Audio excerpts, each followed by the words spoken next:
Our sit-downs with the godfathers of Wall Street continue with a man who spent 30 years purchasing and selling distressed companies. Soon after, Asher Edelman chronicled his strategy by teaching a course at Columbia entitled Corporate Rating, The Art of War. Then after leaving Wall Street, he made his mark on high-end investing and established Edelman Arts in New York City. He joins us here at the NASDAQ. Asher, it's a pleasure to have you on the program.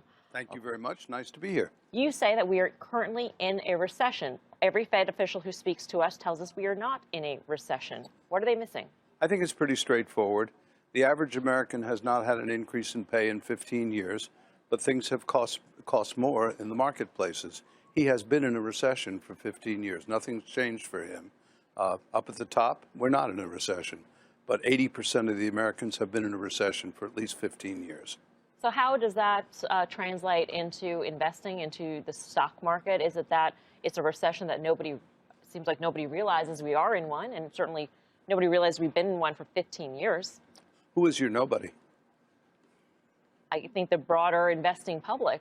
If you polled anybody on the street or anybody on this desk right here. It sounds like you're talking more about financial oppression than you are in economic decline. I mean, I get the fact that a lot of people aren't doing as well because structurally society isn't rewarding them maybe the way they should. I'm not going to get into that. That's a social issue. I'm talking about money and economics. People can buy less for what they have now than they could 15 years ago. In their lives, that's a recession. Okay. So how about the broader economy, though? How about the labor market that continues to tighten in the United States and in Japan and in Europe? And everyone's going to tell me that's a backward leading indicator.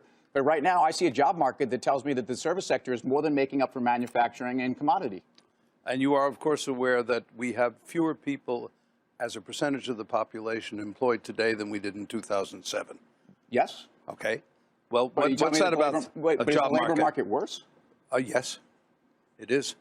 And then if you take into account the people who are working in McDonald's who used to run a computer for somebody else, it's even worse than that. So let's say you're back on Wall Street today. How would you express those views in investing or in any other way when it comes to money and investing? My view was always very straightforward. If you could buy control of a company or close to control of a company where the hard assets are worth 2 times the stock price, you could then work out something to do from there. That's what I'd be doing. Are there sectors that you look out at right now and think, if I were still in the game, this is an area that I would go after? Yeah, I look at some distress, mainly in Europe today, but I look at distress, yeah. In Europe? Yeah. Let's move on to the presidential elections. I'm curious, we're asking everybody essentially, who you think the best candidate for the economy would be? Bernie Sanders. Without a doubt. Why is that? No question. Policies? Well, I think it's quite simple again. If you look at something called velocity of money, you guys know what that is, I presume. Mm-hmm. That means how much gets spent and turns around.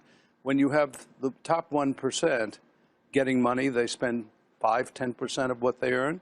When you have the lower end of the economy getting money, they spend 100 or 110% of what they earn.